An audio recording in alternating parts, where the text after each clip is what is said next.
सभी बच्चे रेडी हो जाएंगे। आशुलिपि भाग 1 प्रतिलेखन संख्या 15 का आज मैटर मिलेगा। अगली 10 सेकंड में आपका मैटर स्टार्ट हो जाएगा। सभी बच्चे तैयार रहें। Ready start.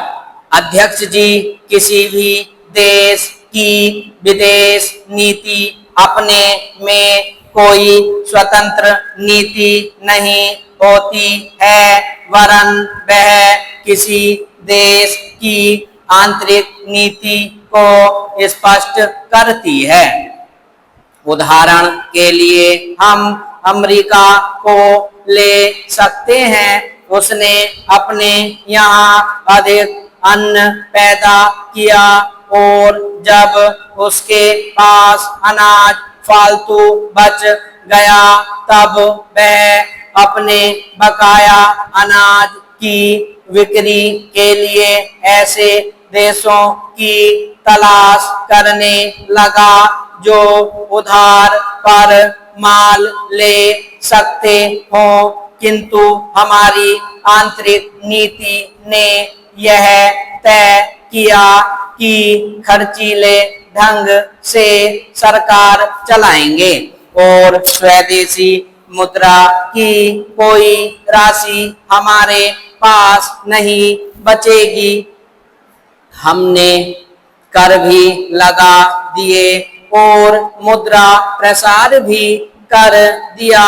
कुछ संकट पड़ने के बाद इस बात की आवश्यकता को नहीं समझा कि उस पैसे का कहीं अन्यत्र उपयोग कर सके।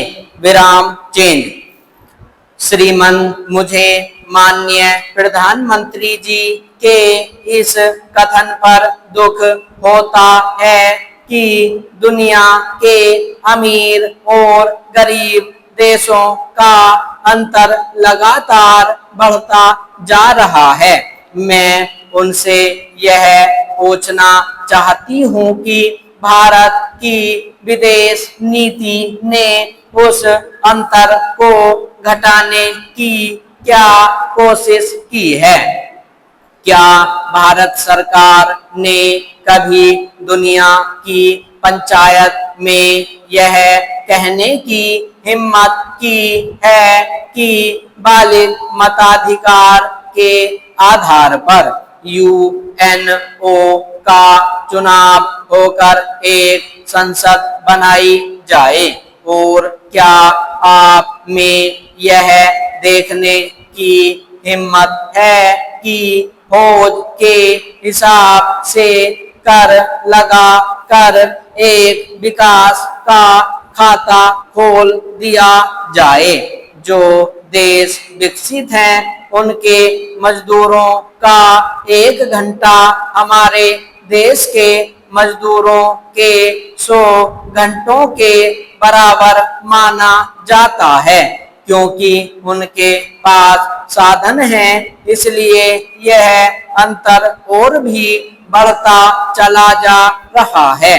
किसी देश के अंदर आंतरिक नीति में अमीरी और गरीबी का अंतर बढ़ता चला जा रहा हो और वह दुनिया के देशों में विद्यमान अमीरी और गरीबी के इस अभिशाप को समाप्त करेगा, यह समझ में आने वाली बात नहीं है। विराम चेंज। अब मैं आपका ध्यान एक और बात की ओर दिलाना चाहती हूँ। पूर्वी जर्मनी को मान्यता देते हमें परेशानी होती है, इसलिए कि शायद पश्चिमी जर्मनी को बुरा लगे, लेकिन पश्चिमी जर्मनी ने तो अपनी रक्षा का भार दूसरों पर छोड़ दिया है।